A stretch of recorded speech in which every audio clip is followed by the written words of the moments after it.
Caroline had always believed in watching quietly before speaking. She was the kind of woman who noticed small things others often missed. The change in someone's voice when they were nervous. The pause before a lie. And more recently, the way her husband David looked at Maya. Maya wasn't just some stranger. She was Caroline's new coworker. The firm had brought her in from the Chicago office, smart, soft-spoken, and easy to like. Maya had something about her that didn't scream for attention, but people noticed her anyway. Caroline did too, so when Maya mentioned she needed a temporary place to stay, her apartment was under emergency repair. Plumbing issues, Caroline, without hesitation, had offered their guest room. She even smiled about it. "It's just for a couple of weeks," she told David later that evening. "She's sweet. You'll like her." And David did. Maybe too much. The first night Maya came over with her suitcase, David was helpful, kind. He lifted her bag with a quiet charm that Caroline had always loved. They laughed about how heavy it was, and Maya apologized. It was all normal, polite, friendly. But at dinner, something shifted. Caroline caught it out of the corner of her eye, the way David listened a little more closely than usual. The way his eyes followed Maya when she spoke. Not inappropriate, just ... invested. It was a look she hadn't seen in a long time. And it wasn't directed at her. That night, after Maya had gone to her room, Caroline lay in bed next to David, staring at the ceiling fan, turning slowly. She didn't say anything. Not yet. In the following days, little things added up. Caroline noticed how David lingered in the kitchen longer when Maya made tea.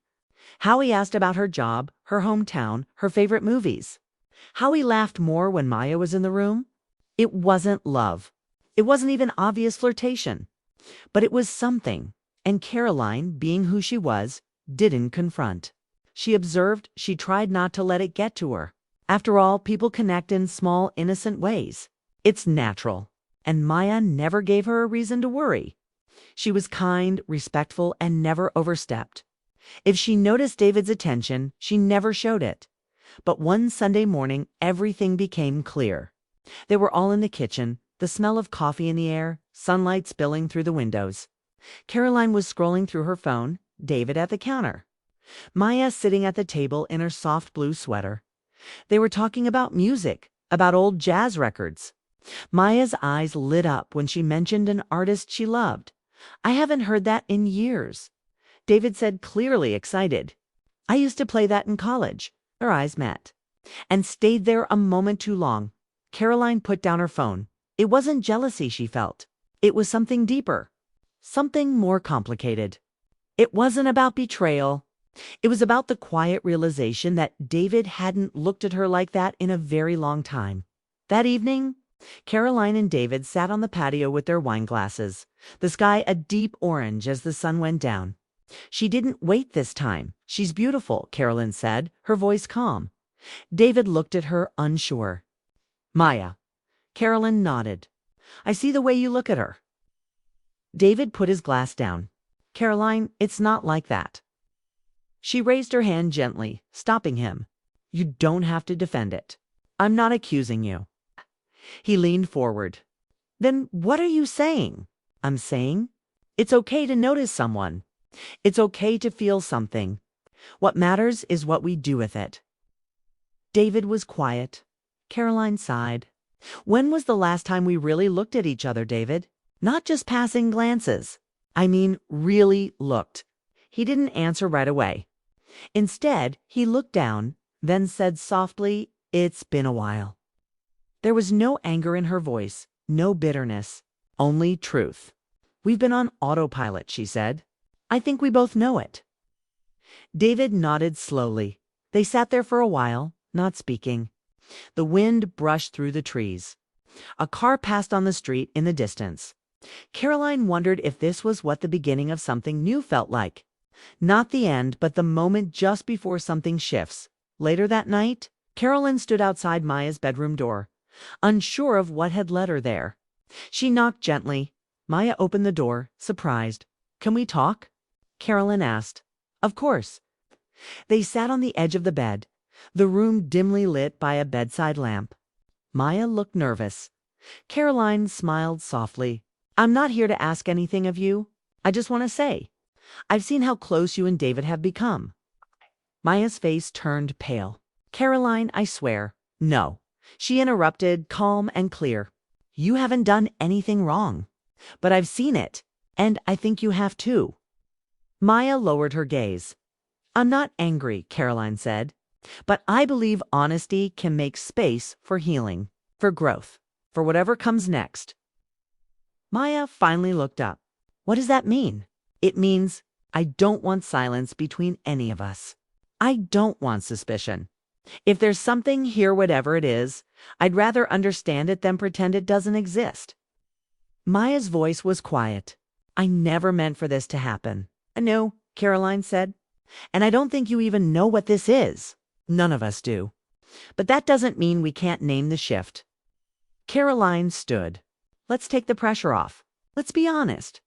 That's all I'm asking. And with that, she left Maya's room. Later that night, she curled into bed next to David. He turned to her, surprised. Did you talk to her? He asked. I did, she replied. David was silent. Caroline rested her head on the pillow. I'm not sure what's happening between the three of us. But I think we owe it to ourselves to talk about it. To face it together.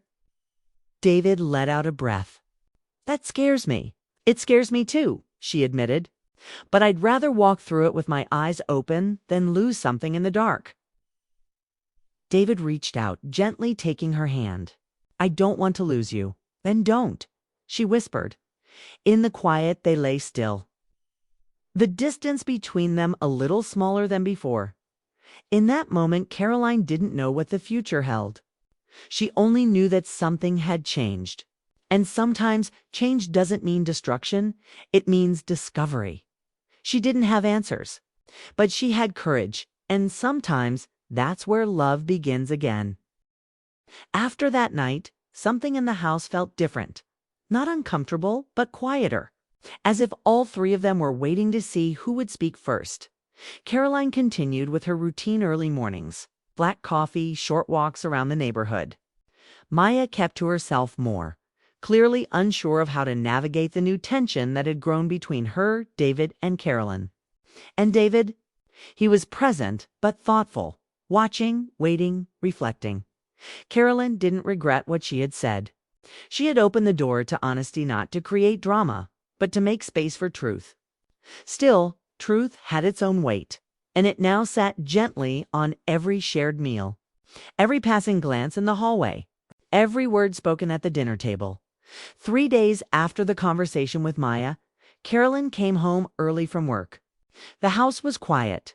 She heard soft voices coming from the living room. She paused at the corner of the hallway, not to eavesdrop, but to feel the moment.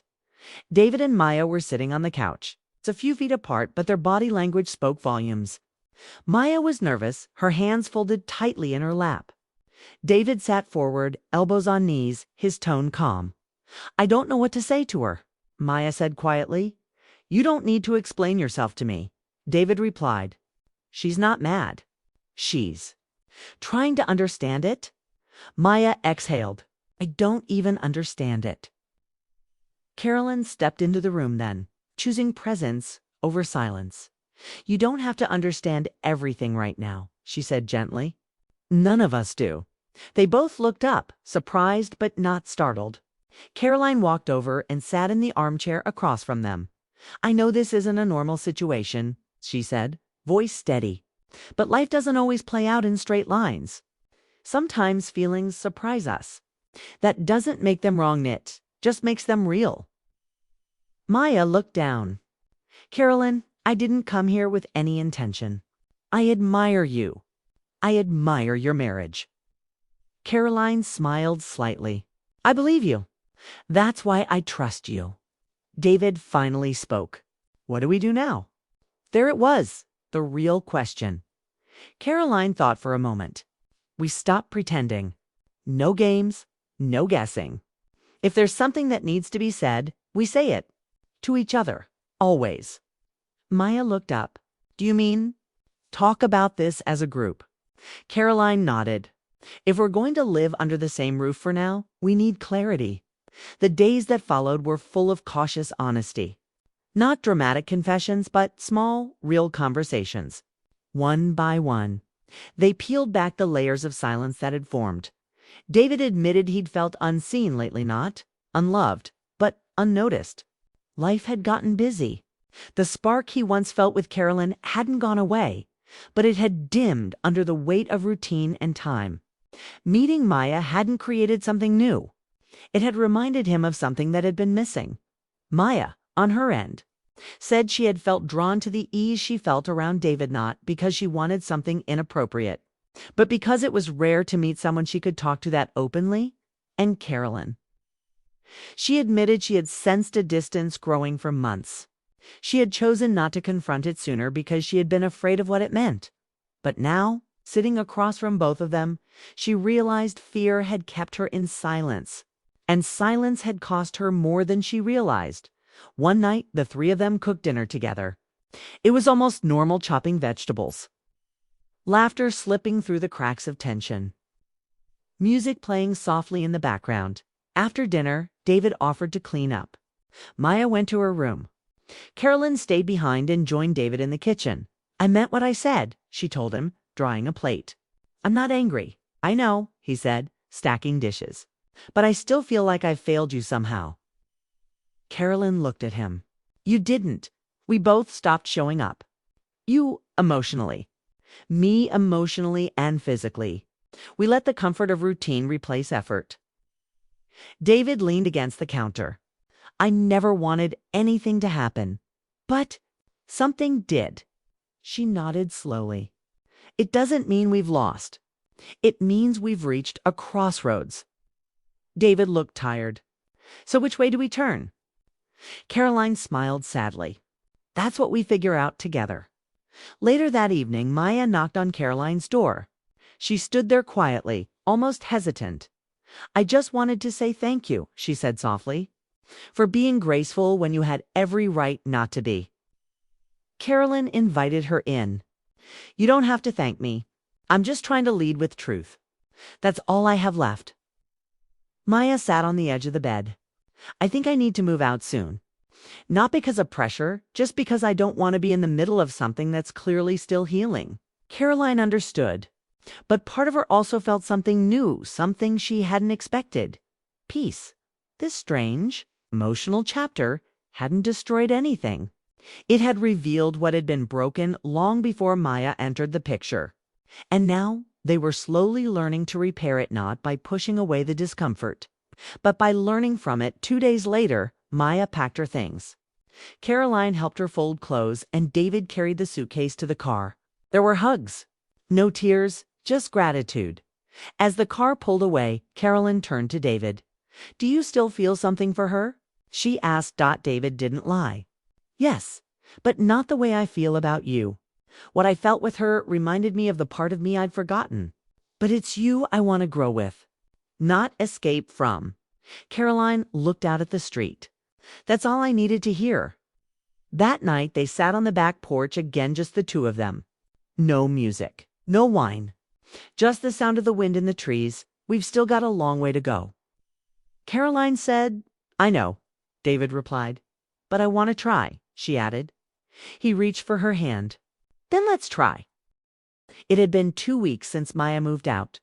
The house was quieter now, but not empty. If anything, it was filled with something new. Or maybe something old they had forgotten. Space. Space to breathe. Space to reflect. Space to feel each other again. Carolyn and David had started walking in the evenings. Nothing big. Just 30 minutes after dinner, around the block, sometimes holding hands, sometimes walking in silence. The quiet between them wasn't heavy anymore. It was restful. They didn't talk much about Maya now. Not because they were avoiding it, but because they had said what needed to be said.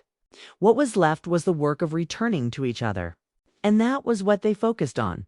One evening, Carolyn stopped walking mid-step. She turned to David, her eyes calm. "Do you think we would have faced this if she hadn't come into our lives?"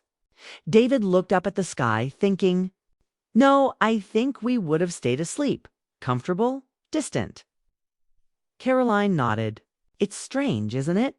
How someone can walk into your life and shake the dust off everything. David smiled gently. She woke me up. But you brought me home. They kept walking. At night, they started cooking together again. They laughed at burned toast, argued over recipes, and turned the kitchen into a place of connection rather than routine. It wasn't perfect, but it was theirs again. Some evenings, Carolyn found herself replaying those weeks Maya lived with them. Not with regret, but with curiosity. She wondered what Maya felt now if she had found a new apartment. She thought about David, if she missed the little corner of life they had all briefly shared. But those thoughts didn't bring sadness anymore. Just understanding that one night they sat on the living room floor surrounded by photo albums. Old birthdays, family vacations, blurry Christmas mornings. Caroline picked up a photo from 10 years ago. The two of them smiling in the sun, holding hands, nothing fancy. Just simple joy. Do you remember this day? She asked. David looked over. Of course. That was the trip to Seattle. We got rained on 5 minutes later. She laughed. And you kept trying to eat that soggy sandwich. He grinned. And you've kept telling me I was stubborn. I still do. Their laughter softened into something quiet and sweet. I miss them, she said. Who? Us, back then. Before all the busyness. Before we got lost. David nodded. I miss them too. But I think we're finding our way back. She believed him. The next morning, David made breakfast, pancakes, slightly burnt, but made with care. Caroline sat at the table, sipping coffee, watching him. He looked different now. Not new, not changed. Just awake. You know, she said, people would probably think we were crazy for how we handled everything. He looked at her. Do you think we were? She shook her head.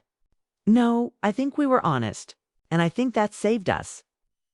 He came over and sat beside her. It did.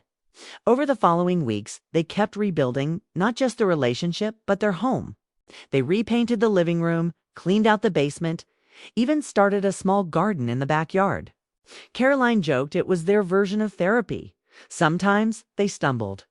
There were still moments of doubt, quiet insecurity, even brief sadness. But they talked about it. For the first time in years, they didn't pretend to be fine when they weren't. And that honesty, though sometimes painful, was healing. One Saturday afternoon, they invited a few friends over for dinner. Laughter filled the house. Caroline caught herself smiling more. David watched her, proud. There was no Maya in the room, no shadow hanging in the air. Just life moving forward. Later that night, after the guests had gone and the dishes were done, Caroline stood by the kitchen window. Looking out at the backyard, David came up behind her, wrapping his arms around her waist. You were glowing tonight, he whispered. She leaned back into him. It felt good. It felt normal. He kissed the top of her head. We're getting there. She turned to him. Do you think we're stronger now? David thought about it. I think we're braver now, and that might be better. Caroline rested her hands on his chest. It's funny. I thought losing you would be the worst thing, but it turns out losing ourselves was worse. David pulled her close. Then let's not lose ourselves again. They stood there holding each other. Nothing dramatic, just a quiet promise. In the weeks that followed, Carolyn wrote in her journal again, something she hadn't done in years. She wrote about forgiveness, about growing older, about how love isn't always exciting or perfect or loud. Sometimes it's quiet. Sometimes it's complicated. Sometimes it's choosing the same person over and over. Even when it's hard. One entry read, we invited someone in, and in doing so, we found what we had forgotten. I don't think Maya broke us. I think she revealed the cracks. And I think love is what we pour into those cracks to make something stronger. David read that entry one evening. He didn't say anything.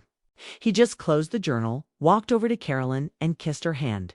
A few months later, they traveled to Seattle again. Same spot, same sandwich shop, same rain. But this time, they brought umbrellas. As they sat on a bench near the water, David turned to her. Do you think we'll ever tell this story to anyone? Caroline looked at him. Maybe one day. Not because we owe anyone an explanation, but because someone might need to hear it. He nodded. You should write it down. You always tell stories better than I do. She smiled. Maybe I will. And maybe she did. Not as a story about betrayal. Not as a scandal. But as a story about love. How it drifts. How it returns. And how sometimes it takes a stranger walking in the front door to remind to people how much they still want to stay.